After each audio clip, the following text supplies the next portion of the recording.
Well, hello again, everybody. Welcome to the Weighing In Podcast. And I know Big John is not here, as most of you guys know, but guess what? We've got the recap for UFC 320. UFC 320 was tonight. What a night of fights. The whole thing from beginning to end was fantastic. Some fighters performed, some fighters didn't. And look, I'm actually going to kind of nip it in the bud right off the bat. Okay, well, right when we get into this talk and this conversation is, two of my boys that I was friends with, or that I am friends with, I'm not saying was, I am friends with, Austin Vanderford and Patchy Mix, both coming up short tonight. And let's just talk about that right off the bat. I know we normally go with the main event, but I know some of you guys are chomping at the bit to hear me, eat my own words, swallow some crow, just basically take the foot out of my mouth, that kind of thing, or put the foot back in my mouth, whatever it is you guys say. Austin Vanderford to me, and when I did the weekly breakdown, when I did my Tuesday night weekly breakdown, I basically said, like, he's got to avoid the guillotine. He's got to make sure that he keeps his head in the center. He's got to make sure that he's not hanging his head on one side or the other, because that guillotine will be there by Brahimaj. Brahimaj has a fantastic guillotine and is very reliant on it. And he kept chasing it. And Austin Vanderford caught himself in the guillotine and couldn't get out. Ended up having a tap. And then we move on with the Patchy Mix situation. I'll start after I get through these two, because I know a lot of people are basically going to call me out, say, I thought you said he was this, I thought you said he was that. Patchy Mix, to me, needs to find something. And I said this on my live stream. Those of you guys that followed me on the live stream as well, I said it on the live stream while I was going through the main card for the UFC. Patchy Mix either needs to find a new gym, a new coach, or he needs to figure something out, because I don't see him being the same fighter he was in the UFC, in Bellator, which is fine, because in the UFC, things are different. The bright lights hit a little bit differently. The energy hits a little bit differently. All of those things are very true. Absolutely. But the kid that I saw in the first fight, I was willing to give him a pass against Batista because he took the fight on short notice. Tonight, he had a full camp. Tonight, he fought a guy who was a decent grappler, but was not the level of his grappling, but still did things to him that I have not seen people do to him. The buzz around about Patchy Mix has always been, whether it came from Merab, whether it came from Aljo, whether it came from, anybody outside of Vegas, any of the guys, Umar, Nurmagomedov, and I have talked about how good he was. Definitely fantastic. Definitely good on the ground. Definitely hard to deal with. I have not seen that in his two performances in the UFC. I would be surprised if they kept him. I hate to say that, because I want him to stay. I want him to be part of the UFC, because I believe that he has a bright future. Maybe it's not right now, though. I don't know. I can't tell you. Something has happened, or just something is not. It's not the same. It could be that, people have figured him out after the Batista fight. I don't know. But even his grappling tonight, he was having a hard time passing guard. He was putting himself back into the guard. At the very end of the fight, he had an opportunity to take the back, and he didn't do it. I'm seeing glimpses of him when he fought Juan Archuleta. And in that fight, after the second round, he was fatigued and he was tired. And this is exactly what he looked like. He wasn't chasing the submissions. He didn't go one time to the front headlock. That's where he makes his bread and butter. He didn't try to even attack that arm and guillotine. Didn't even try to attack his normal guillotine. He's put to sleep Magomedov with that front guillotine choke and then stepping over the lead leg. Like, I just didn't understand tonight's game plan. I don't know if it's the coaches. I don't know if it's just his mentality. I don't know if it's stubbornness. I don't know what it is. I can't tell you what it is. I'm not there in his camp. I wish I could help him. I wish that I had a moment to sit down with him and say, hey, like, you have this, and these abilities, but we need to work in these other types of techniques or these other type of training partners that will push you in these type of positions. Most strikers are afraid to be taken down by him. Most strikers are afraid to, let their hands and their kicks go because they don't want to be taken down by him, because the word on the street is that he's so damn good on the ground. But tonight you had a guy that didn't seem to care. Didn't care whether he got taken down. He was willing to strike because if I got taken down, okay, I can get the overhook. Try to get my hook sweep, try to work to my guard, try to jump to the guillotine. He had Patchy in a lot of trouble in one or two times where the choke was tight. And Patchy was able to get out of it, but then in that process of getting out of it, you've got to advance your position right as soon as you get out of it. And that was never an option. That was it didn't even seem like it was a thought process. And that is where I'm having a hard time with this. I'm having a hard time with Patchy Mix in that even when he was able to and had free reign to get past guard, didn't do it. Put himself back into guard. And that's not a high, that to me, this didn't show high level of fight IQ, one. And that didn't show me a high level of grappling either. I know how good he can be. I know how good he is on the ground. You have world-class guys that are in the UFC right now talk about how damn good he is. I've had this conversation with Umar Nurmagomedov about how, he's really good. He's phenomenal on the ground. The buzz and the talk is that that's what he is. He is who we thought he was. Well, since he's got to the UFC, he is not who we thought he was. And that sucks because I have called his fights. I've interviewed him several times at the desk at Bellator. I've had conversations with him over food. I even did a behind the scenes when he was at the PFL where I sat down with him and had breakfast with him. And we just chatted it up with him and Mads Burnell. And we just had a great conversation and talked about all the things. And just the way that we have just I know so much about this young man that I know how good he could be. And I was up here and I've been spewing about him, about how good he's been for the last four years or so. But I have not seen it, and I have to eat some crow.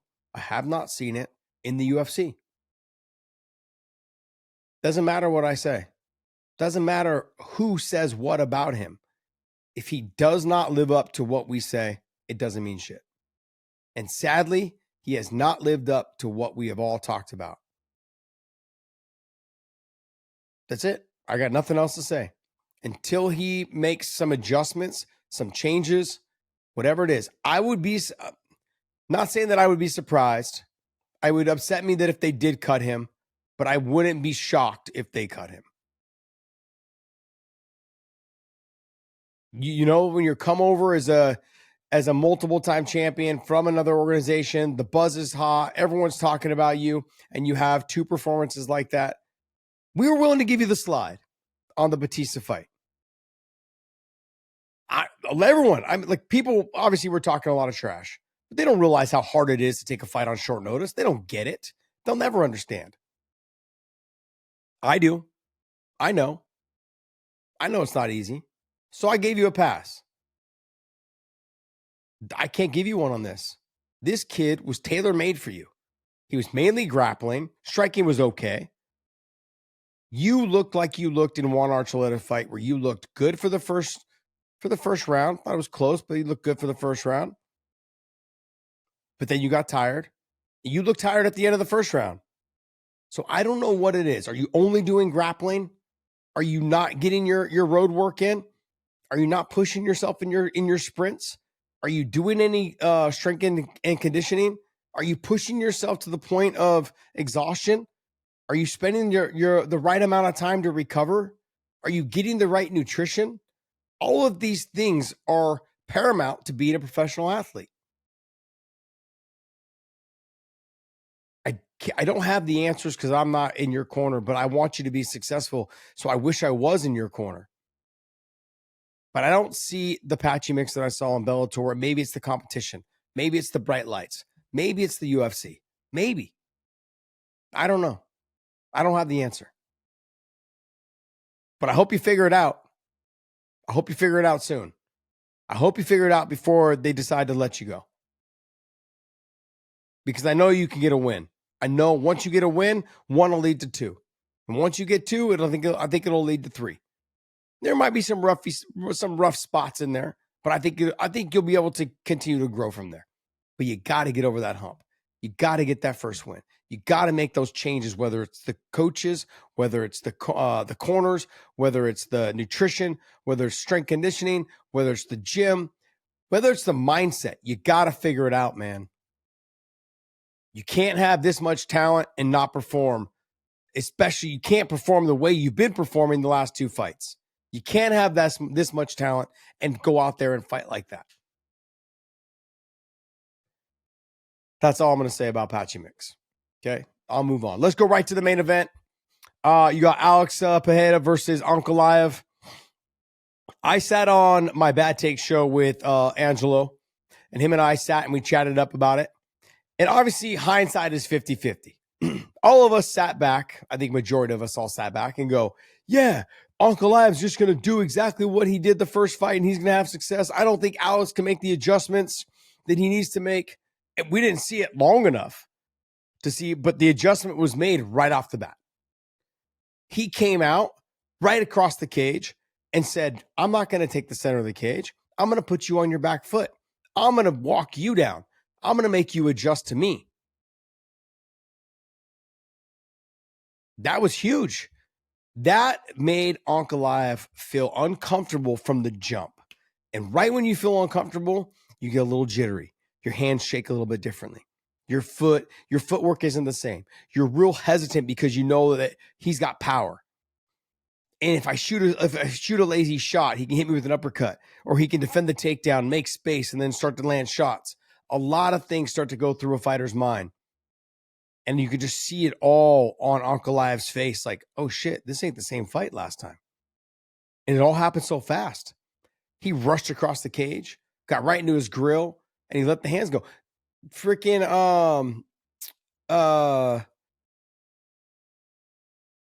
just listening to the commentary talking about like we don't know if somebody can do this twice. Can somebody beat Alex twice? We haven't seen it yet. You know, I mean, like, I know Izzy beat him, but I mean, he'd already beat Izzy 3 times. That could have just been and he had Izzy hurt when Izzy finally caught him. I guess you could really say that he probably got tired of beating Izzy, and then in the fourth fight, it was like, whatever, you know, like I'm going to go after him, try to get him out of there in this round, and then just got clipped and caught. You could make an argument for that. You could, but in this fight, he literally just like, I'm not going to fight you the same way I fought you last time. I'm going to make you the one on your back foot. I'm going to make you feel uncomfortable. I'm going to put your back foot on that fence line. You're not the same fighter once you're fighting backwards. And we've seen that before from Ankalaev. He's not the same fighter when you push him backwards. He's not the same fighter when you make him second guess his boxing and his takedowns. That takedown he shot, I know he was rocked. I know he was hurt, but it was a very like hesitant takedown. Like, do I shoot? Do I not? And that's why he ended up pulling guard. And right from that position, I know I saw a ton of people on my live stream go, they go, oh, early stoppage, bad stoppage. No. Let me give you reasons on why it wasn't a bad stoppage. I've had this conversation to those of you guys that listen to our podcast. I've had this conversation with John multiple times. The reason why it wasn't a bad stoppage was he goes to shoot for the takedown. He ends up pulling him into guard. He's in that butterfly guard position. Alex is landing punches. Herb Dean is standing directly over the top. Not moving at all. Doesn't flinch, doesn't move. Just standing over Ankalaev, watching him cover and not really get hit. Just punches being thrown. Gloves. Everything kind of landing on the arms. Everything kind of landing on the gloves. Nothing really landing hard. But take a look when you see they switch the camera angle. And they show Herb Dean standing over Ankh from the backside where you see the back of Alex. And then you see Alex start throwing elbows. And as soon as the elbows start to be thrown, Herb Dean moves right away. Like, I need to get to a better shot. I need to get a little bit closer. I need to be more engaged because this fight could end quickly. And as soon as the elbows start to get thrown, which Big John has said multiple times, if you want a ref to stop a fight when someone's hurt, just throw elbows. Don't bother throwing punches. Throw elbows. And when you start throwing elbows, the ref starts paying attention. And that's exactly what happened. And then he moved his body, he stepped a little bit more close, and then he started saying something. Started saying, gotta move. Ankalaev didn't move, stayed covered up, gotta move. And it couldn't have been that bad of a stoppage because Ankalaev, even after the fight was stopped, just laid back down and goes, damn, fight's over. There was no getting up and protesting. Sure, he was upset. I'd be upset too if I lost my title. Or I was upset when I lost my title. But that being said, there was no like upset at Herb, no upset at any situation. He didn't get up and like protest. So either that big shot behind the ear or right on the ear really rocked him and he just really couldn't get it back together. But then the elbows kind of came through a little bit. One or two got through, but it doesn't really matter.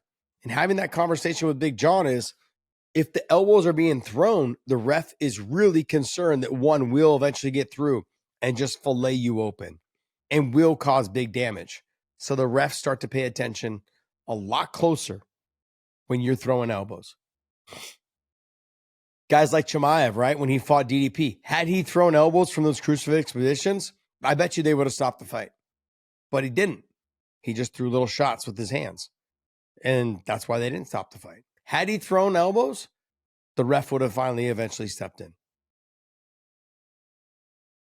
This fight to me, right from the jump, I know it wasn't a long fight. What was it? A total of, 50 seconds or 80 seconds or something like that. It wasn't a long fight. The fight was, let me see.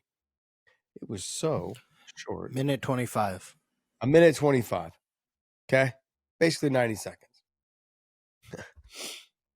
Yeah, I mean, like, it wasn't that long. Yeah, minute 20. You have a minute 25. This says a minute 20.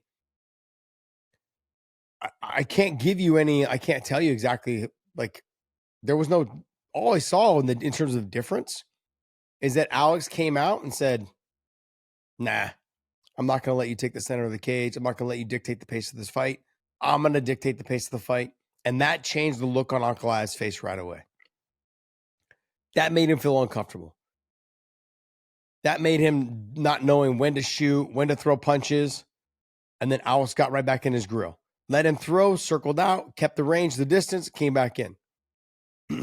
I guess I'm going to ask you this though, George. Is it even worth Alex? I'm going to go to the rankings. Is it even worth Alex staying at this weight class? He's now the champion. He's already beat Jiri twice. I know Carlos Olberg just had a great performance over Dominic Reyes. Maybe you have Olberg and Alex fight because that fight hasn't happened. But there's no reason for Alex to fight Jiri. No reason for Alex to fight Khalil. No reason for Alex to fight Jan. No reason for Alex to fight Jamal Hill. No reason for him to fight Rakic. Now I'm just getting down too low. Like, why would you have the champ fight these guys? Why? You don't do a rematch. The UFC never really had never really favored Ankalaev a whole lot. They made him wait so long to fight Alex. Then he fights and he wins. And then now he comes out and he loses in the first, minute 20. They're like, yep, we're done. Let's move on from Ank. Ank can be somebody, like, he can fight somebody else now. I just don't see you have Jiri versus Alex. I could have seen it being Jiri versus Ankalaev, and then you have Alex maybe versus Olberg had Alex lost. But he didn't lose. The fight to make right now is Olberg versus Alex. Because we've already seen the Jiri fight. We've already seen the Ank fight. We've already seen Khalil. We've already seen the other ones.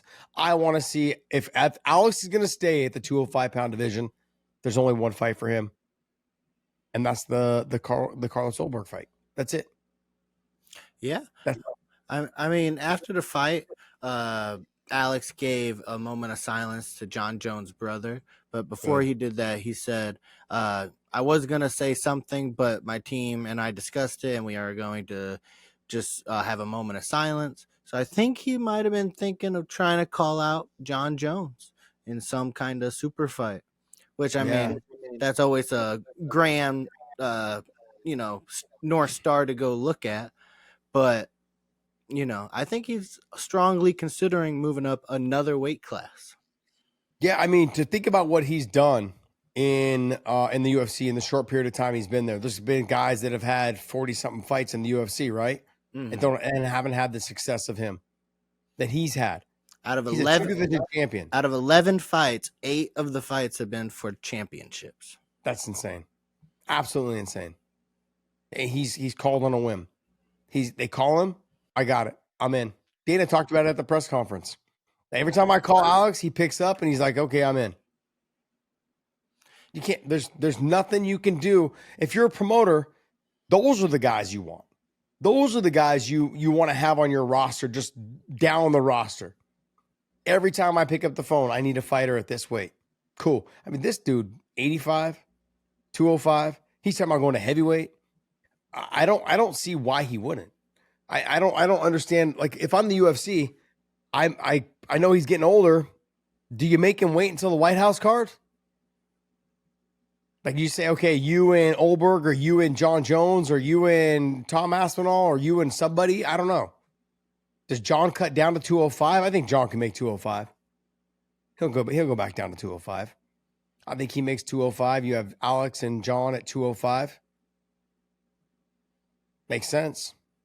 I mean, I wouldn't mind seeing that fight. I mean, that's a fight that actually kind of skipped my mind a little bit. Yeah, I only think that because of how he phrased it. I mean, it is translated from Portuguese to English, so could be lost in translation, but could be.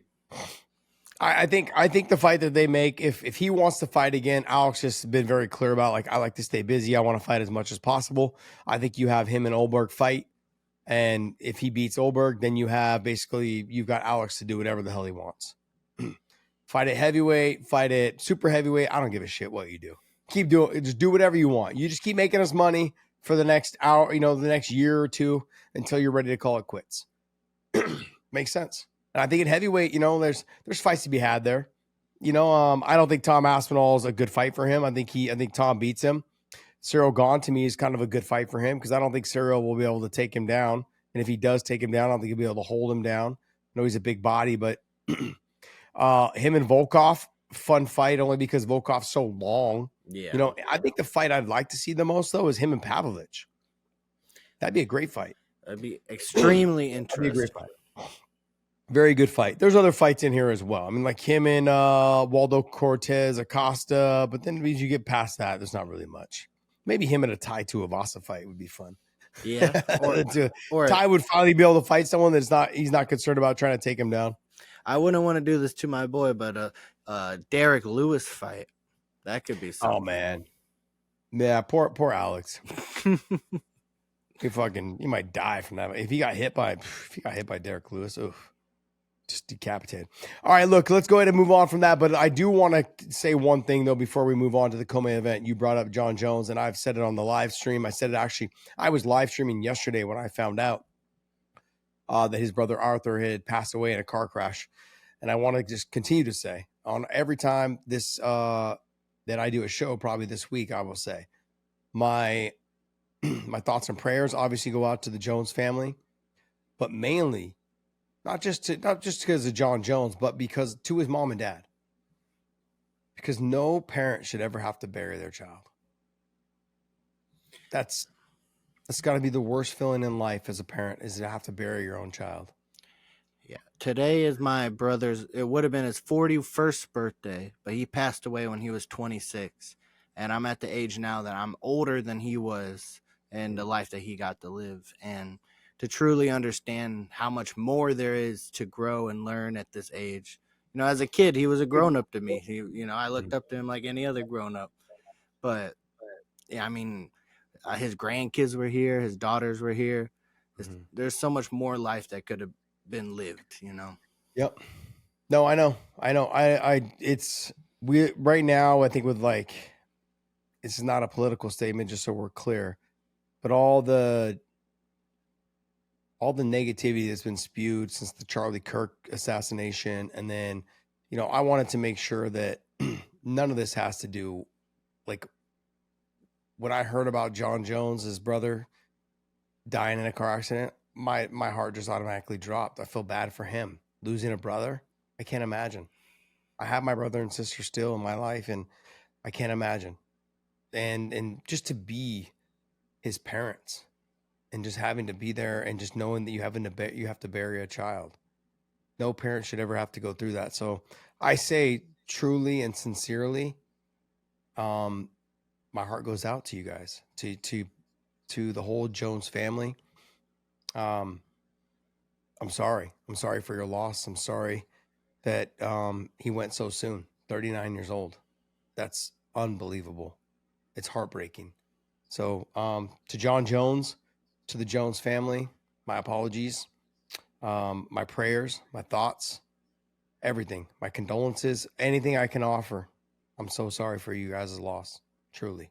Merab versus Corey Sandhagen. I thought Corey fought a really good fight in that first round. And as the fight started going on, that second round, you could really rule that second round a possible 10-8 round. I mean, Corey took some big shots, took a lot of damage in that second round. And after that, he didn't start to find his groove again until later in the fourth and into the fifth round. It was almost like he was real hesitant. Then he started to relax a little bit and get a little bit more confidence. But the way that Corey needed to fight this fight was, and I didn't figure this out. I couldn't really figure it out because I didn't know how Corey would do with the sporadic movement of Merab and how much Merab would actually shoot because of all the talk that he had throughout the week saying that he was gonna stand with him and knock him out. And then when the second round happened, I was like, oh shit, Merab's being serious about this. He wasn't messing around. He's like, I'm gonna knock him out on the feet. I just about shit myself when he almost did. I was like, what the hell? The fact that two judges gave it 10-8. Yeah, I thought it would be. I mean, I understand. I truly understand that I understand why that potentially could have been a 10-8 round, or it was a 10-8 round for two judges. Then you move into the other rounds. Merab, I thought, won. You know, it was a good fight. 4-1 or 3-2, I could have seen it being. I had it more 4-1 for Merab than I did 3-2. But overall, Corey had moments, but just the level of aggressiveness, the level of cardio, the sporadic movement from the wrestling to the striking.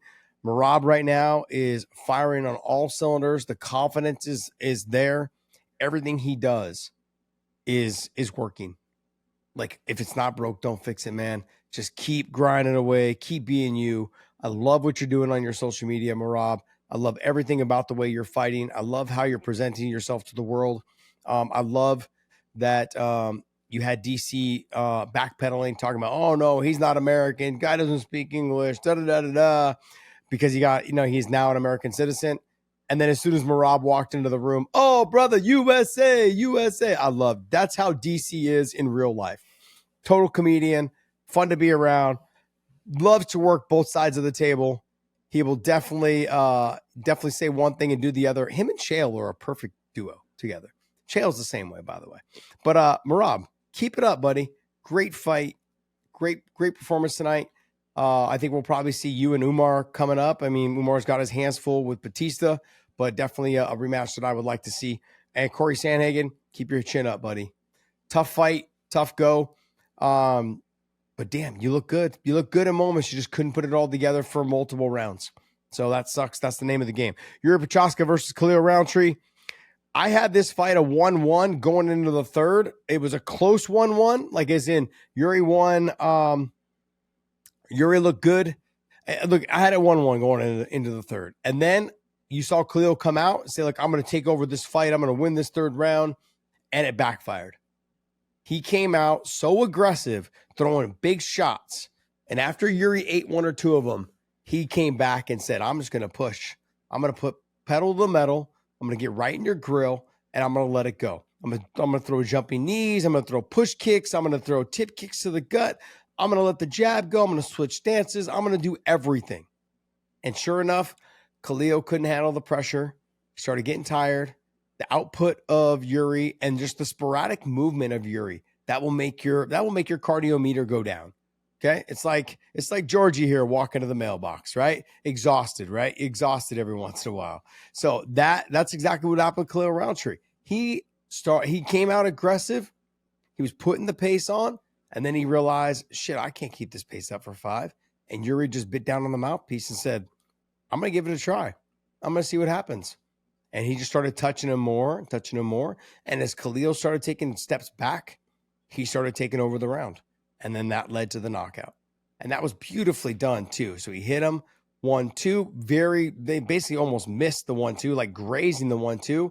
But then that left hook caught him right on the button, put him to sleep. Great performance by Jiri. That was the fight that I was most looking forward to watching. That was the fight that I thought was going to be the best fight because I thought Khalil was going to come out more aggressive, but they actually had a lot of respect for each other in that first round. A little too much respect, whereas they didn't even pull the trigger until like 2 minutes in. I don't think really either one of them really threw heavy, hard shots until about 3 minutes and 10, 3 minutes and 20 seconds.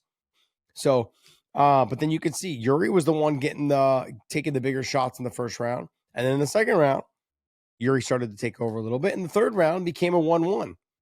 And it was both of them had 1-1 going into that third round. And in the third round, you could see that Khalil came out and wanted it. He just didn't have the cardio to push at the pace that Jiri did.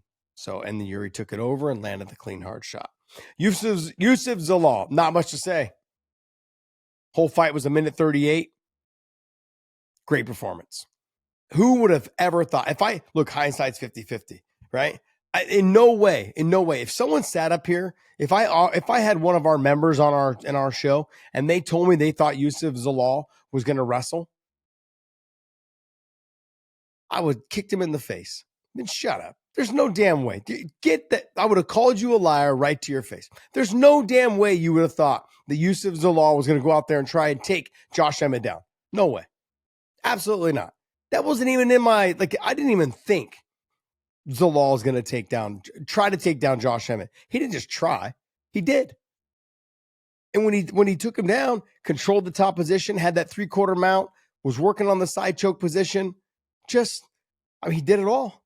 Beautifully done. Beautifully done. And then the transition on how he slid off, kind of like he tried to take the back, then kind of slid off the back, threw the leg over the shoulder, waited for Josh Emmett to pull the head out. When he pulled the head out, put the leg over the head, kind of tried to kick him back. I mean, just beautifully executed. Still did it while he was dry, which is good. I think that's the biggest reason why it worked. The transition was awesome. Absolutely awesome. And I actually went in with doubts. If you guys listen to the live stream, I went in with doubts thinking that he could actually get it done because Josh hadn't been training with TJ Dillashaw. The physical shape, the mindset would be different. He knew he could push hard for 3 rounds. I went in with doubts going like, no, Josh Emmett's coming in like a new guy, whole new guy, new camp, new training, strength conditioning, all that stuff. Coming in a new guy. Didn't matter. Wrestling, grappling, technique, all went down for Yusuf Zalal. Great performance by him. Joe Pyfer versus Abus Magomedov. Not much else I can say about this fight either. Joe Pyfer, most of us, obviously not most of us, all of us thought, oh, for sure, he's going to, as Abus starts to slow down or he makes a mistake, he's going to get caught with something big and you'll see Joe Pyfer just knock him out, put him away. Well, it was close. It was close. He was able to drop him with a shot, but then he jumped on him, was able to put him away with the face crank, able to actually get him. He basically, worked his way there nice and fluidly. But people, I don't think, give Joe enough credit on the ground based on the fact that in the first round when he was on bottom, he didn't look that great. But let me just remind you guys, this sport is hard. Everything about this sport is hard. The grappling, the wrestling, the condition, the striking, the everything, the jiu-jitsu, the sambo, the judo, there's multiple things that you have to train. The taekwondo style kicks, the karate style punches, you've got to work all of these things on a daily basis. You don't have time. There's not enough time in a day to work them all. Joe trains with Sean Brady. Sean Brady is a phenomenal grappler, especially an MMA grappler. And I believe that Joe Pyfer on top has nasty ground and pound, good positioning, and really good grappling.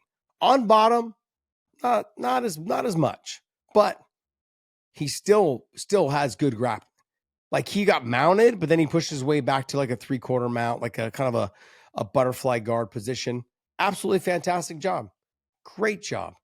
So when I was watching him in the first round, he got mounted. He was kind of getting control from the top position, almost got Kimura'd, like all those things. I was like, damn, this is not good. But then you put Joe Pyfer on top, completely different fighter. Nasty ground and pound, big shots from the top.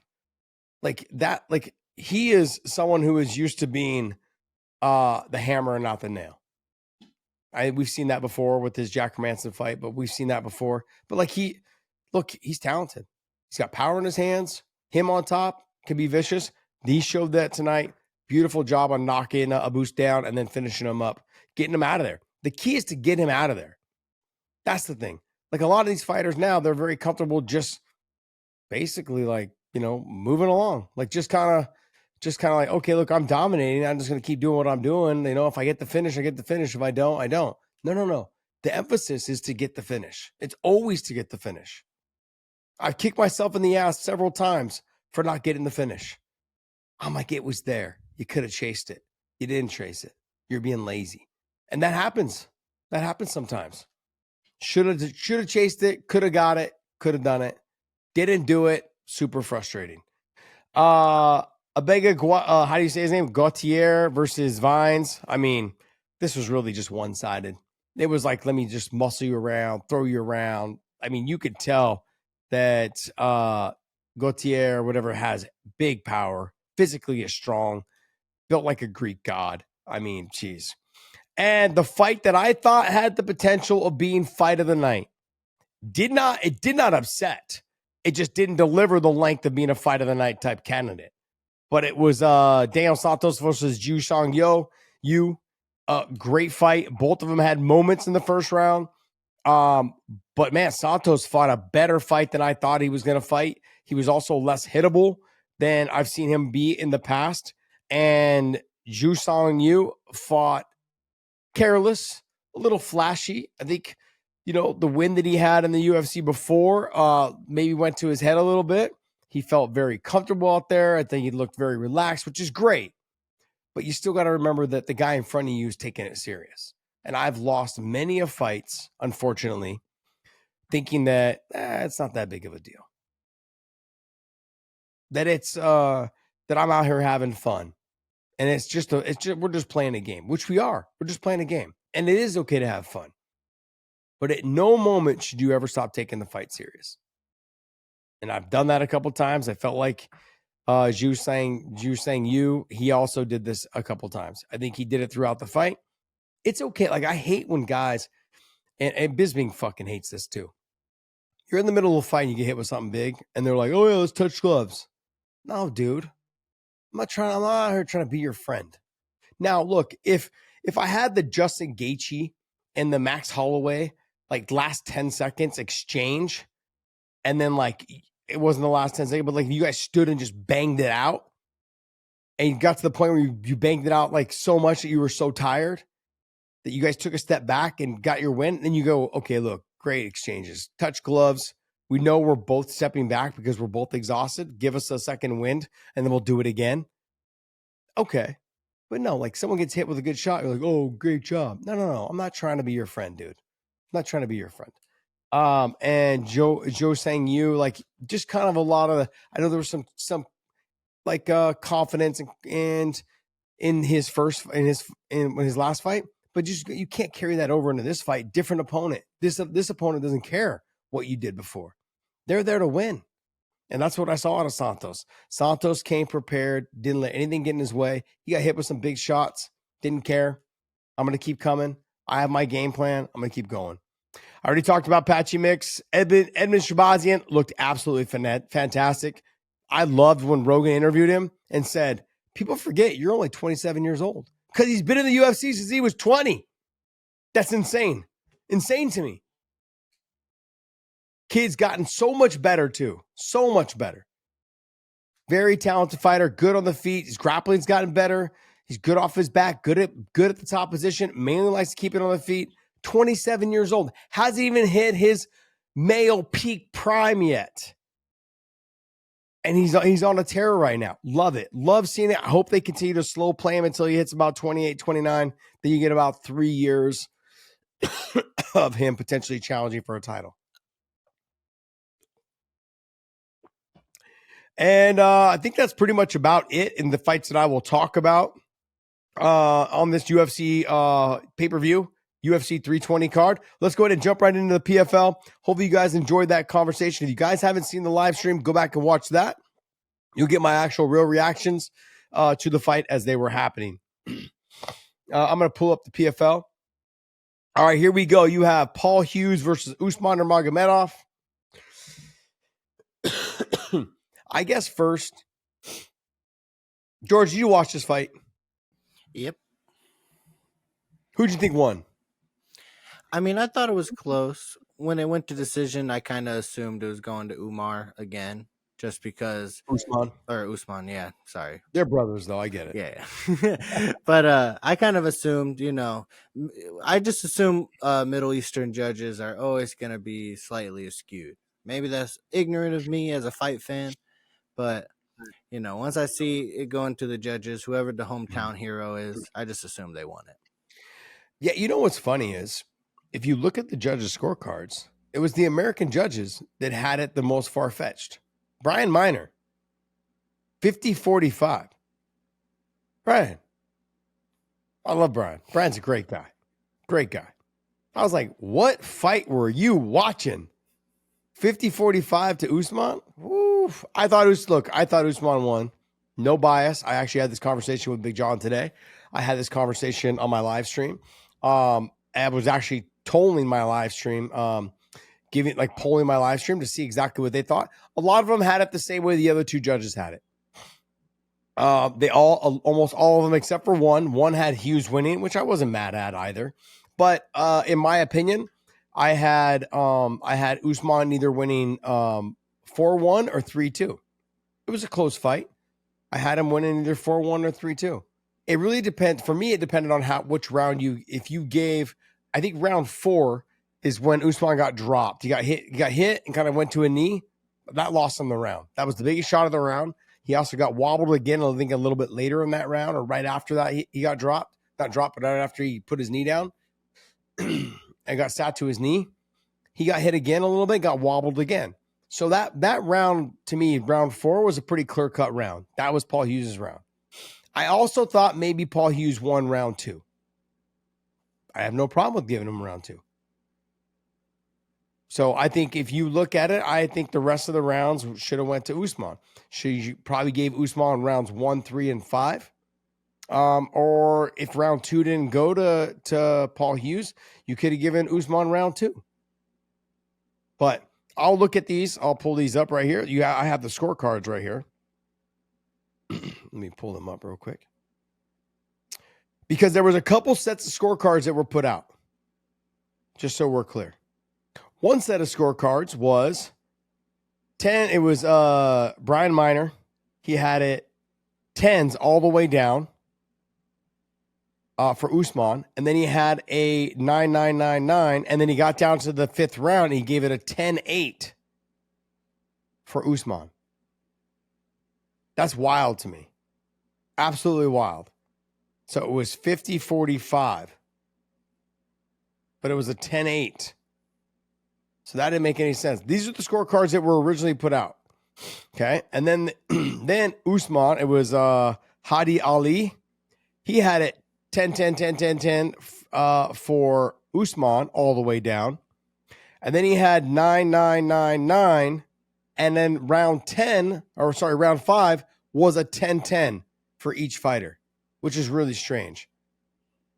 That was from Hadi Ali. This was the first set of scorecards that I believe were put out. Usman versus, and then Usman, it was, who's this guy? Beryl Rassan? I think it's Beryl Rassan. The name's blurry. That's why I can't read it. He had Usman 10 in the first, 9 in the second, 10-10, and then 9 in the 5th. But he also had 9 for Paul Hughes in the first, then 10, in the second, and then 9-9, and then 10 in the fifth. So that was 48-47 for Usman. So that was the first set of cards that were put out. Now the cards that they finally went with at the end, it was still 50-45 for Brian Minor. It was all 10s for Usman, and then all 9s for Hughes. Hadi Ali had it at first 4 rounds went to Usman, and then the last round went to Paul Hughes. So that was 49-46. I could see that being what the cards were, except I would have given him round 4, not round 5. Now, if I go to the next one from Daryl Ransom was first round was to Usman, 10-9. Second round was to Hughes, 10-9. Third and fourth round went to Usman, 10-9. And then the fifth round went to Hughes, 10-9. So that becomes 48-47. I got to go back through because, unfortunately, if you guys have the ESPN app, they, for some reason, don't show the automatic replays of PFL shows. No clue. It takes like a day or a couple days to watch the replay. So I'm going to go back through when that becomes available and watch this, and then I will give you my honest breakdown. And I'm going to just tally up significant strikes, like strikes that did damage, and come back and break it down for you guys. That is a fight that, look, I thought Usman won, but I also had it 4-1 Usman or 3-2 Usman. But I'm not mad at either way. But in no way did I think Paul Hughes won the fight. So, but Big John and I had a conversation, and he felt like Paul Hughes won the fight. And I had 2 other friends call me. They're just into fighting. They're not judges. They don't work for the commission. They don't work for the UFC. They don't work for PFL. They thought Paul Hughes won the fight. So I had 3 people that I knew thought that Paul Hughes won the fight. But everyone else thought that Usman won, but they all thought he won 4-1 or 3-2. So a majority of them agreed. And then also to my chats today on my live stream for the UFC, I asked about the Paul Hughes and Usman fight, and a lot of them thought that Usman won the fight 3-2. So, like I said, I'm going to go back through it, watch the fight. I'm going to judge it myself, write down a scorecard, and go from there. But I thought overall the fight was contested pretty well. I thought the first fight to me was a little bit more dramatic because not many people gave Paul Hughes a chance. And in this fight, I think they thought that Paul was going to have a lot more of a chance. In reality, it was shut down. But Paul also did not fight with a higher level of fight IQ. Like if the rounds are this close, and if you go back in like in the fourth or the fifth, one of those rounds, you could tell that the more pressure you put on Usman and the more herky jerky Usman got against the cage, the more success he had. If you go back and watch the 5th round of the first fight, a lot of his success came from getting Usman trapped between the fence and that black line. And when he had him in there, there was a lot of energy spent on Usman trying to get off the fence or trying to get away from the fence or a lot of sporadic movements that runs at your gas cardio. That runs at your cardio tank. Like he started getting tired. The punches started getting labored, started leaning towards the punch, not bringing him back to your face. All of those things happen when you're being pressured and you don't know how to react because you're too tired. Paul didn't start doing that in this fight until it was too late, just like in the first fight. But even when he did do it, Usman was in better shape this time around than he was in the first fight. So Paul should have got started early. And then Paul also virtually no kicks, which was really strange to me because when you have a fighter who moves a lot and they rely on their movement to stay away from your power, then you need to get busy with the leg kicks early. And he never did. He had like 1 or 2 in one round, then he had like 1 or 2 in the next, but nothing that was like, okay, let me keep going to the well on the calf kicks, which surprised me because when you have a guy that has a very fast entry in for the double leg or the single leg and was turning the corner very well to get to the takedowns on you, why would you not try to kick his calf? that takes away a lot of his ability to explode in lowering the level and getting penetration for the takedown. It just threw me off. I didn't understand it. The coaches, the corners, never even talked about it. Not that I could hear.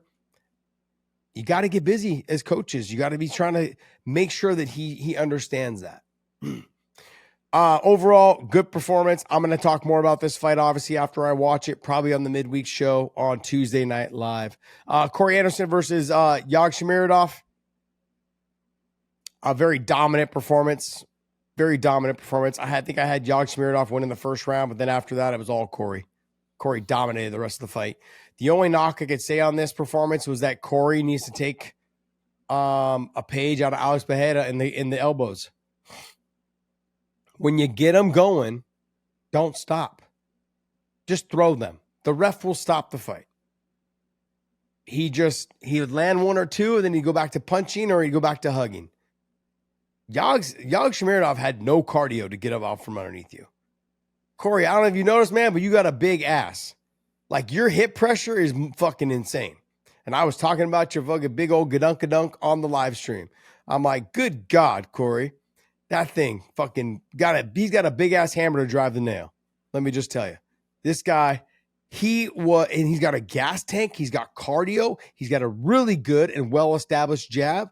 He's got great wrestling. His ground and pound, for someone who talks about a lot of ground and pound, yeah, it was busy. It was active. And I've seen you finish guys, but in this fight, it just didn't seem like you wanted to take it that extra little bit to get him out of there. Because in round 4, the argument could be made that you should have been able to get him out of there. You had him fully mounted. You had him in full half. Like, you had him dominated. He was stuck. And then round 5 was basically the same. You still didn't get him out of there.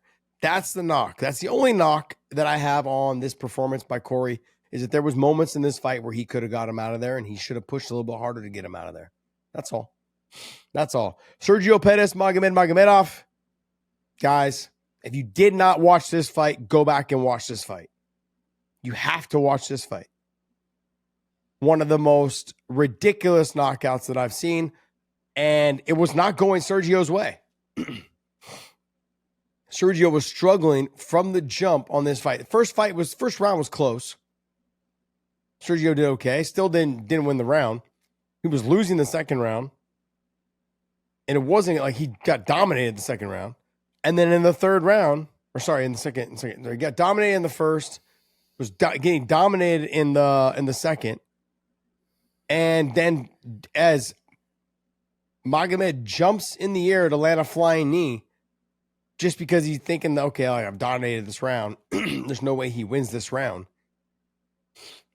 And he lands. Sergio throws a side kick, finds himself kind of halfway between a spinning elbow and giving up his back. And just like Aaron Pico, he found himself in no man's land, waiting for something to happen as he stepped in. So Aaron steps in, Aaron Pico steps in, and like as if he's going to shoot a takedown. And at that moment, Lerone Murphy throws a spinning elbow. Same exact thing here is that Magomedov jumps and throws a flying knee. And as he lands, he finds himself kind of like, okay, do I grab the body around the waist? Or do I try to jump to the back? Or do I try to strike? And that split second of thinking, Pettis throws the spinning elbow, lands clean, flush on the top of the head, almost across the forehead, and puts Magomed on his back, and then turns, faces, and lands a brutal, brutal shot. One shot, and it was done. Like, boom, spinning elbow, stepped in, big follow-up shot. Magomed goes out. Archie Colgan versus JJ Wilson. I mean, I can't say enough, man. Archie was all over JJ from the beginning of the fight to the end of the fight. Big slams, big wrestling takedowns, big lifts, scoops, all that. Boxing was on point. Ground and pound was on point. Everything was on point. JJ had no answer at all. His grappling was pretty much non-existent. And it was fun at moments, but it was a very one-sided fight. Archie Colgan dominated from the top to the bottom. Jack Cartwright versus Colgan Loughran. Good fight. Jack Cartwright, I didn't give you the credit you deserve, buddy. I thought that Coralong or whatever, Coralong, I thought his size, his strength, I thought he would bully you around the cage. I was wrong. I was absolutely wrong. Jack Cartwright fought a very good fight. Slick fight. Very slick fight. Good fight for him. Dominated on the feet. Had a very aggressive guard when he was on bottom. Did work from the bottom as well. Got himself back up to his feet. I thought he had a very good fight. Very, very good fight. So that's going to wrap up our PFL talk. And hopefully you enjoyed that section of the podcast. And now we're going to go to news. Georgie, what do you got for us, bud? All right. So I feel like our fans would be a little remiss if we didn't talk about Mike Perry versus Jeremy Stephens tonight. I know you were streaming. You didn't get the chance to watch it. It's a great fight. Lil Heathen looked great. Very fast in the first round. Caught Mike good on the chin a few times. Got him stumbling early. But Mike, the dog as ever, just stumbled through, brawled through, smothered him with offense, was able to drop him about 4 times down to a knee. After the fight, he told BKFC, I said a lot of stuff about the company, and I just really want to say I apologize to absolutely no one. That was a great moment. Oh, geez. I mean, look, we'll never see Conor versus Mike Perry. That fight's never going to happen. I love that they're trying to, spark it up at these press conferences and all this other trash. I know that Conor's, trying to do his part to sell the Mike Perry bit and the potential fight of that fight. That's not happening. Let's not pretend like it's gonna. He's still owned by the UFC. They still have the contract on him. There's no way they are ever gonna let him fight in BKFC. No way. And the crazy part is that BKFC right now is having a hard time with money. This is, I don't want to say this is, it's a very rough position to be in, only based on the fact that, you have a guy that was offered $100 million, I believe, for BKFC. And he turned it down because I think he saw the future. There is a future there.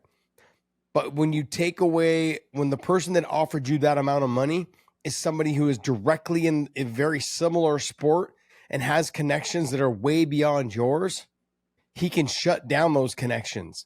So when you try to go get legalized in certain states and he's like, look, if you guys legalize this sport in this state, we won't come here anymore. Or scheduling events, pay-per-view events, the same time you have your pay-per-view event. Your biggest fight was Jeremy Stephens and Mike Perry tonight. And then they turned around and had a fucking stellar of a card lined up the same night you have yours. That is what can happen when you don't take the $100 million. I see that there's a huge future in BKFC. I just don't know if it's just only with Dave Feldman. You need the backing of someone that can help get things done. Like that has the in and who's been in the game for a long time.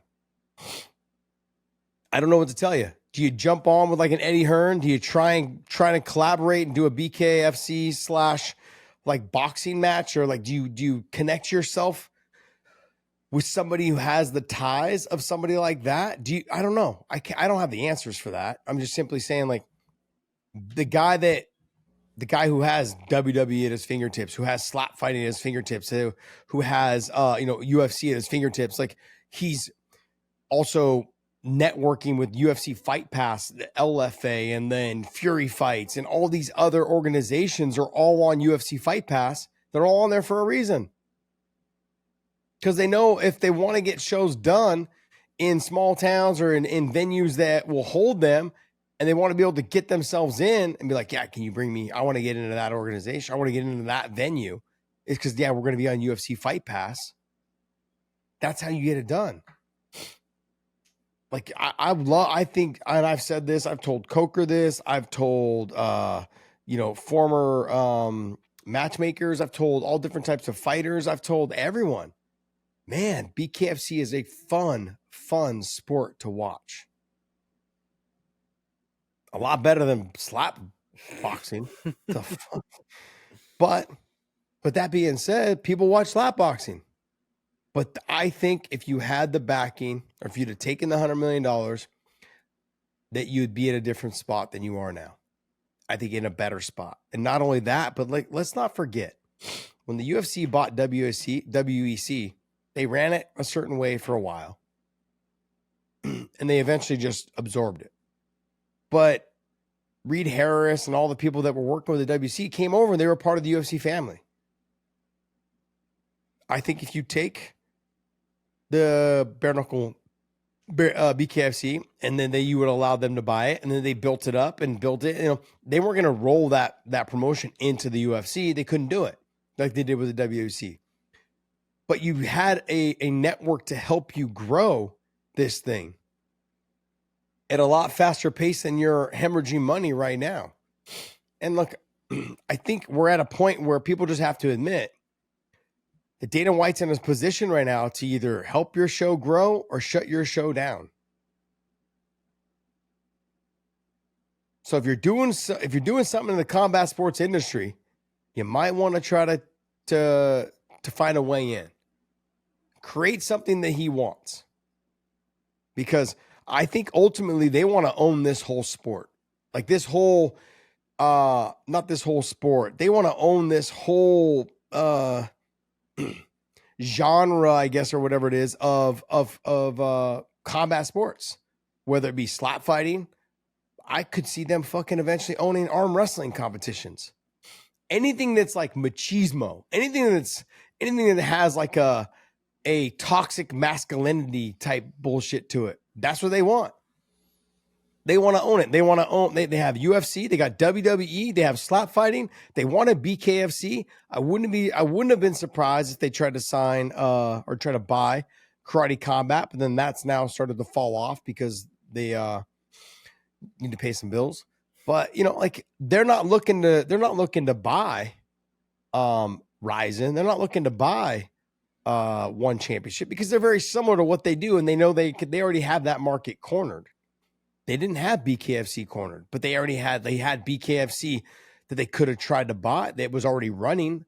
I think they're not in the business of building a new promotion except for slap fighting, which is a whole different thing. BKFC was already established. I could buy it and bring it in and make it a combat sport platform for everyone to really get behind. It's something different than what we do now. So let's do it. He tried. Didn't do it. So I think they're running into some problems. They may run into some financial problems here soon. I know that Frankie Edgar was taken off the card, which was everything that I was told by people was that the commission approved him. He was able to fight. BKFC and the commission both knew the outcomes of his last UFC fights. And they had still went ahead and said, yes, we're going to sign you. Yes, we're going to fight you. And then for some reason, they went and had BKFC's own personal doctors, not the commission's doctors, BKFC's own personal doctors say, it's too much of a risk. He's lost his last fights this way. Dude, you knew before you signed me. You knew before I went through my fucking 6 or 8 week long camp. You knew.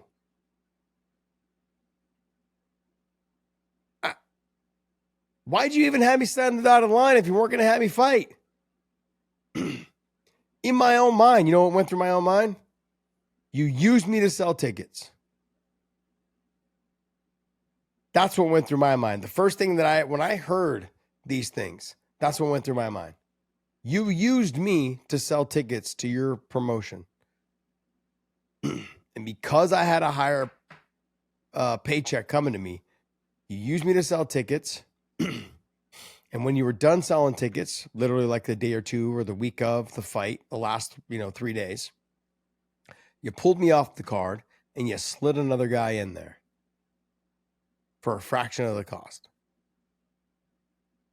That's what it looks like. That's exactly what it looks like. So I hope that's not reality. I hope that's not true. But if you're someone from the outside looking in, why'd you sign me if you already knew the outcome of my last couple fights in the UFC? You knew what the results were. You knew how I fought. You knew how they finished. The commission approved me to fight. You signed me, so that means you approved me to fight. And then at the end, after the commission approved me, you decided to turn around and hire your own independent doctors who said I wasn't able to fight. Doesn't make any sense. It's a damn shame. That's what it is. I mean, I would be really surprised. No, I wouldn't be surprised because Frankie's a great guy and a stand-up guy. It would. I would like. I mean, I don't know. A lawsuit could potentially, like, I want to look into this. This is something like, why did you sign me knowing, and then all of a sudden you turn around and get your own doctors, or at least some compensation for setting up a camp, taking that many weeks away from his family, and yeah, they're gonna for sure have to do something like that. Otherwise, I would imagine there is a lawsuit coming because that you went and hired your own doctors to tell me no, I couldn't fight after you signed me, and the commission said I could fight. If once the commission says I fight, like, it doesn't matter what the commission has their own doctors. The commission knows the record, my record. Commission see me fight, however many times I've fought at a world-class level. I'm a multiple-time world champion at a weight class I probably should have never been fighting in, right? And then fought for the title at 145. I think twice. Almost fought for the title at 135. Like, that's insane. This guy's 3 different weight classes, being right there in the number 1, number 2 spot in all 3 different weight classes. That's just wild to me. So, what else you got for me, George? All right. So on November 22nd, UFC announced their 2 main events, their main event and co-main event for UFC Qatar. First, you got Arman Tsarukyan versus Dan Hooker. And second, we have Belal Muhammad versus Ian Machado Gary. What do you think? I mean, I'm looking forward to it. I can tell you that. I'm really looking forward to that fight. What's crazy to me is that the main event is which fight? It's the Dan Hooker versus Arman Tsarukyan. That is the main event. The lightweight fight is the main event. And the former champion, Belal Muhammad, is the co-main event against Ian Gary Machado. And I just want to clear this up. This has nothing to do with Belal Muhammad. This has to do with the fact that Ian Gary could potentially make this a boring fight. It really is. The stick and move, sure, he's an active fighter. Sure, he'll take fights on a whim. Sure, he'll do these things. Sure, he's a talking mouthpiece. He's a cuck. He's married, he married a girl that controls everything. I get it all. It's fun. It's fun to talk like that. It's fun to talk about all the things about him. But let's be honest, the guy's a skillful fighter. The guy's got great lateral movement. The guy can get in, get out. He's got speed. He's long. He's tall. He's lanky. All of those things that I like to talk about when it comes to being a professional fighter. Those are all great things. But as of lately, he's had a tendency to be kind of boring. The only time I didn't find him boring is when Carlos Pratis almost put him away in the 5th round because he got tired. So, I have nothing against him. I think his skill set is fantastic. And if you can stick and move and not get hit and do those times, that's more power to you because you're going to have a long career fighting that style. Lyoto Machida, MVP, Stephen Thompson, those guys, right? They've had great careers because of the way that they fight. And that's very similar to how Ian Gary Machado fights. Belal's he's going to make sure that he needs to make sure he doesn't get frustrated, doesn't get flustered, doesn't go reaching and jumping in just because he's getting hit. He's got to cut the cage off and he's got to get in deep on these takedowns, control the takedowns and do damage. That's what he's got to do. Belal was the way better grappler and the way better wrestler. So if he is able to get him down, he's able to hold him down a little bit, especially as the fight goes on, Ian starts to get a little bit tired.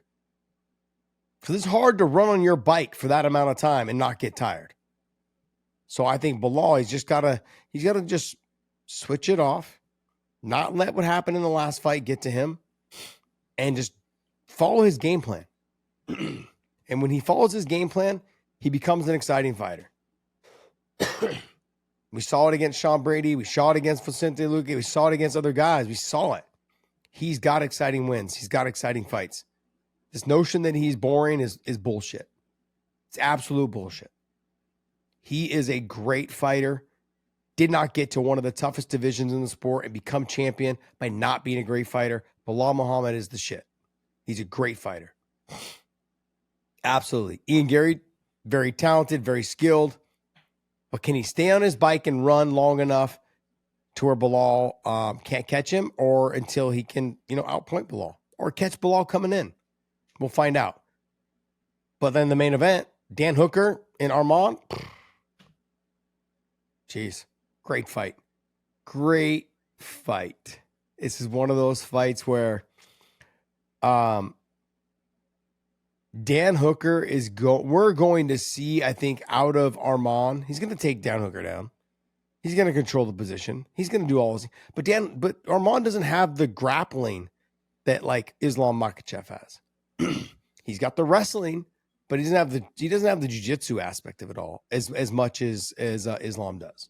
The control, the kimura, like the head and arm choke, he doesn't have that type of grappling. He may have it, but it's not that level of like Islam. It's not that level of like a Damian Maia. So I think Dan might be able to survive on the ground. He may get taken down over and over and over again, but it's a 5-round fight. Can Armand wrestle for 5 rounds hard like that? And can he do it after getting touched up and tagged? Like, Dan Hooker's tall, long, lanky, and he's got a popping jab. He's got big power in his hands. He'll take a shot to give. He'll take 4 or 5 fucking shots to give one. Like, that's who he is. It's impressive. He's got that dog in him. When we talk about the dog, he's got that dog. And anyone that tells me otherwise, you have no idea. You don't even know what fighting is if you're going to tell me he doesn't have that dog. Go watch Dustin Poirier and Dan Hooker. Possibly one of the greatest fights I've ever seen in my life. Ever. And that was with no crowd. Can you imagine how electric that would have been had there been a crowd? We'd all still be talking about how it's one of the greatest fights ever if there was a crowd. Fantastic fight. Fantastic fight.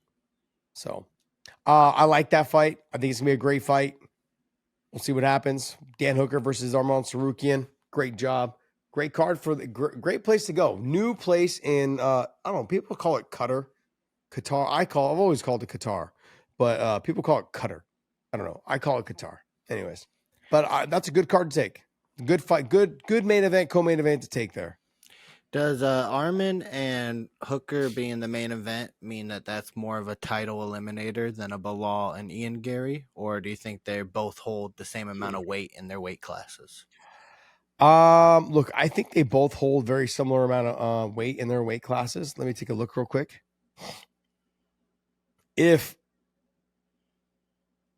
Bilal wins and Islam wins, I don't think Bilal fights for the title. Maybe I'm wrong, but I don't think he does. If JDM wins and Bilal wins, I could see them doing a rematch, but I could also see them sliding Sean Brady in there. I just read a report that Shavkat's out for another 10 months. So Shavkat's pushed to the side. Leon hasn't looked great. Kamaru Usman just looked good against Joaquin Buckley. Ian Machado, if he does beat Bilal, I think Sean Brady leapfrogs and goes to the title shot against either Islam or JDM. And I think that Ian Gary will end up fighting probably somebody else in there. So I'm not sure. What about like if Ian Gary gets up there, like where if he beats Bilal, he ends up being the number 1 or number 2 guy. I could see them giving him Kamaru Usman. And then Kamaru's got to do what he did against Buckley. Yeah. He's just, with Ian, though, he's going to be after chasing the chicken like in Rocky. Come here, dude. Let me just get my hands on you. Just trap you in the corner and just get my hands on you. So, and that's a fight that Kamaru Usman can win. Ian will make a mistake and Kamaru will take him down and then he'll be stuck on the bottom, exhausted by round 2. So it'll have to be a 5-round fight. Do you think Armin and Hooker fighting means that Gaethje is more than likely leapfrogging them in title contention for Ilya? I mean, would you consider Gaethje? I don't know. Gaethje's talked about like that he just is on the verge of retirement and he doesn't want to fight again unless it's for a title. I understand that. The guy's earned his due, man. Like he's put on some of the most exciting fights that we're ever going to see. When he goes, human highlights, they go to. So I don't know. I'm all for giving him his title shot and see if he can get the win. The Ilya Topuria fight and him would be a great fight. Great fight. Someone's getting knocked out. That's just the only way I think you look at it. That's really the only way you look at it. And then you have the winner of Arman and Hooker. The winner of that fight's the winner of Gaethje and Ilya Topuria. But I honestly believe that they are not trying to have Ilya lose until they know the winner of the Jack Dilla Maddalena and Islam fight. They want Ilya Topuria to go up to 70, try to be the 3-division champion to fight Islam. That's what they want. So we'll see. What else you got? All right. So recently, Conor McGregor was on Fox News, and he said it is a done deal, signed and delivered, that he will fight at the White House. He said, just give him a little 6 months training camp, and he'll be right as rain. What do you think about this? Is it the Chandler fight? Is it just anyone the UFC can think of within the next 6 months time period? Like, what's going on? Look, it's hard for me to say if you put Michael Chandler and him at the top of the card because you can't do it. He's not a champion. And fighting Chandler, who's coming off, 2 or 3 losses? I can't do it. It doesn't make any sense. Look, and I'm not saying this whole White House card needs to make sense because it doesn't.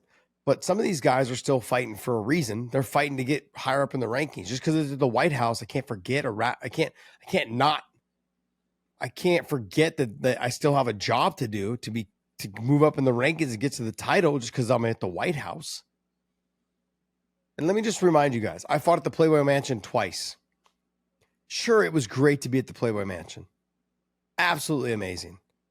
Hugh Hefner sitting front row, watching me knock some dude out. Fucking awesome. Just titties everywhere. Fucking just flopping around. Love it. Love it. Girls walking around in bathing suits. Like people in the grotto, drinks being served. Like everyone's having a blast. There's only like maybe 600 people there. It was awesome. Hated fighting there because I didn't get to enjoy any of it. I was the co-main event for both fights, for both cards, so I didn't get to enjoy it because you have to be off premises by like 12:30. Yeah, because you can't. It's like his house is like actually in a town. It's like it's in a neighborhood. And they're like, nope, sound ordinance. You got to have it. You got to be done by, unless you take it in the house. And we weren't doing that. So yeah, parties got to be shut down by midnight. We all showed up to the venue at like 2:00. Fight started at like 5. Didn't get done until like 10. I got done fighting. By the time I got done, I checked up with the doctor, and they got my check. It was like almost 11 something. And you have to be off premises by midnight. I was like, I only got to enjoy the fucking the Playboy Mansion for like 45 minutes. I was trying to find as many titties as I could. I was like, so, fighting at the White House, it sounds great. All these guys are asking for it. It's just not going to be as fun as they think.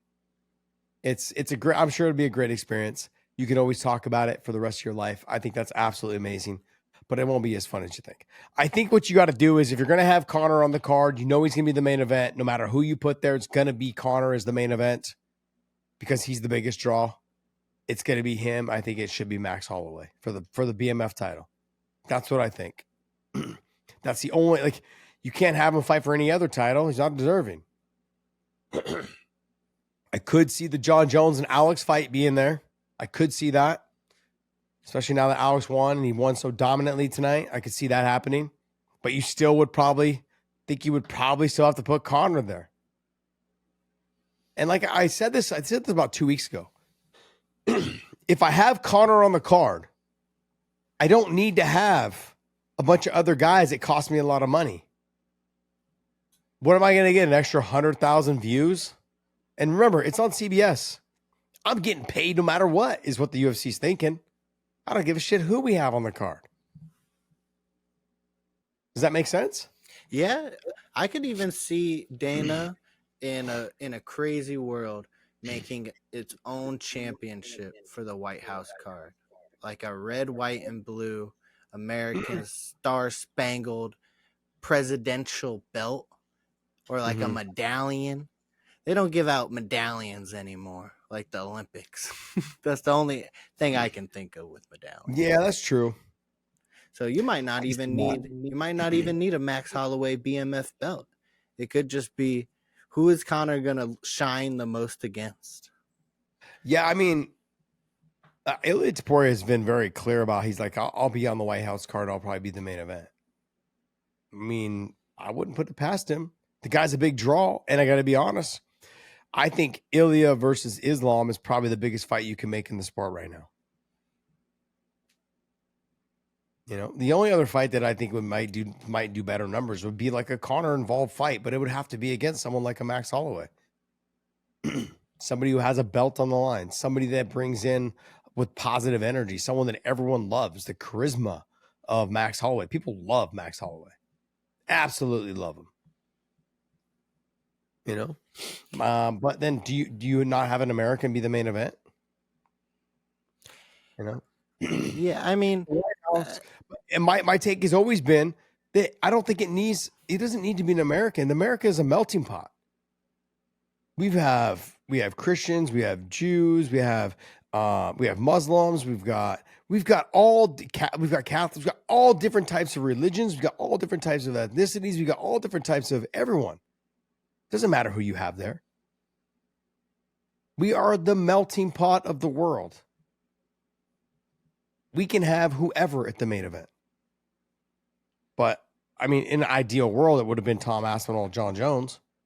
America versus the Brit just made sense on the 4th of July weekend or whatever it is. And, you know, for our 250th anniversary of our independence, like, that just made sense.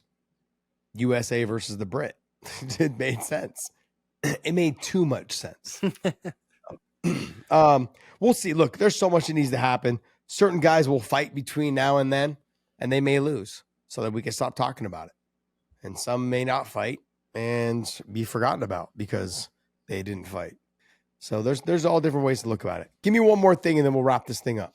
All right. Well, to wrap this up on more of a joyful, laughing note, somebody that you know very well, Nathaniel Diaz, he was making some pretty heated tweets at our boy Dustin Poirier. He made a tweet that said, "I'd beat your ass, but you're not allowed. P.S. You're checked out already." Dustin responded with, "Zuffa boxing 12 rounds, me and Nathaniel? I'd do it. Only one more fight I'd take." And then Dustin also followed up with a great tweet. "Maybe a spelling bee competition versus Nathaniel would be the hardest fight of both of our careers." I love that. I love that Dustin can have some fun with this. Oh, yeah. Absolutely great, man. I think it's wonderful. Dustin's a great guy. Nate is also a very good guy. Both of these guys are great people. I love that they're selling the animosity between each other. I know they've had these little words back and forth. But both of them are just good dudes. They're good people. So I would love to see that fight. I'd like to see a 12-round boxing match. Sign me up. Take my money. Take my money. What a better fight to get the UFC fans to tune over to Zuffa boxing. Exactly. Throw that on there. You know, I mean, I put it as the main event over all of their contenders, Callum Walsh, all of them. That just gets more eyes on those fighters. Yeah, I agree. I agree, man. I agree. I have no problem with that fight. I'd like to see it. I'd rather see it sooner rather than later, though. Like, I don't want to wait another 2 years. Like, Nathaniel's pushing 40 if he's not 40 already. You know, and Dustin's what, 37, 38, somewhere in there, some in that mix, 36, 37. So sign me up, man. But I know if Nate Diaz is too scared to fight Josh Thompson, he's probably too scared to box Dustin Poirier. He's not too scared. What it is with him is that he just wants a lot of money. Don't we all? Yeah, don't we all? So he wants a lot of money. It becomes a problem when promoters don't want to promote it. Right now, I think everyone right now in the promotion industry, except for the UFC and TKO and Zuffa boxing and TKO, WWE wrestling, all that stuff, if you're not with them right now, like you're not really making money.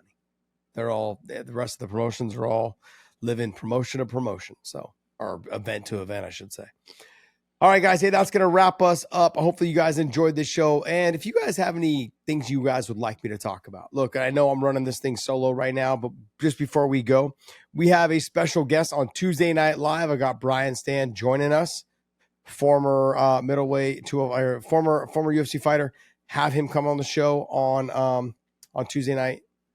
He is someone who's retired, left the sport, and had a very successful career. I have a lot to talk to him about. He is a great dude, has a better jawline than me. Very jealous, by the way. But he's an absolute fantastic person. So tune in for Tuesday night. I'll have him on the show, pretty much being my co-host for the show, and get some questions in. Make sure you join us on Tuesday night, 9:30 Eastern time. Right? 9:30, yeah, 9:30 Eastern time. 9:30 Eastern time. Tune in to our live show on Tuesday night. And as John would say, we will see you.